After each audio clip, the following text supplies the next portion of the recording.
বঙ্গোপসাগরে সৃষ্ট নিম্নচাপটি দুপুর নাগাদ ঘূর্ণিঝড়ে রূপ নিতে পারে বলছে আবহাওয়া অফিস। এটি প্রবল ঘূর্ণিঝড়ের রূপ নিয়ে দেশের দক্ষিণ পশ্চিম উপকূলে রোববার সন্ধ্যায় আঘাত হানতে পারে। এই মুহূর্তে আগারগাঁও আবহাওয়া অফিস এলাকা থেকে সরাসরি যুক্ত হচ্ছেন সহকর্মী কায়েস রাহাত।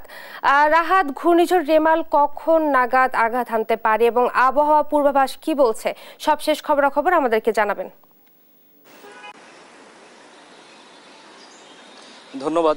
যেমনটি জানেন যে আমি এই মুহূর্তে দাঁড়িয়ে আছি আগারগাঁও আবহাওয়া অফিসে, এবং এই আবহাওয়া অফিস থেকে কিছুক্ষণ আগে ঘূর্ণিঝড় রেমেলের যে বিষয়টি রয়েছে সেটি জানানো হয়েছে এবং বলা হয়েছে যে বঙ্গোপসাগরে একটি গভীর নিম্নচাপের সৃষ্টি হয়েছে, যে নিম্নচাপটি আজকে বিকেল নাগাদ ঘূর্ণিঝড় রেমেলে পরিণত হতে পারে। এবং বর্তমান সময়ে এই যে নিম্নচাপটি রয়েছে সেটি রয়েছে আসলে পশ্চিমবঙ্গ এবং বাংলাদেশের মাঝামাঝি একটা জায়গায় বঙ্গোপসাগরের বুকে।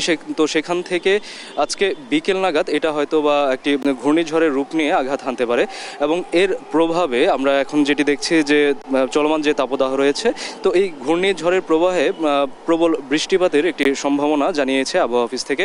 এবং এখানে বলা হয়েছে আবহাওয়া অফিস থেকে যেটি বলা হয়েছে যে বরিশাল, পটুয়াখালী, তারপর চট্টগ্রাম, এই যে এলাকাগুলো রয়েছে, উপকূলীয় এলাকাগুলো রয়েছে, এই উপকূলীয় এলাকাগুলোতে।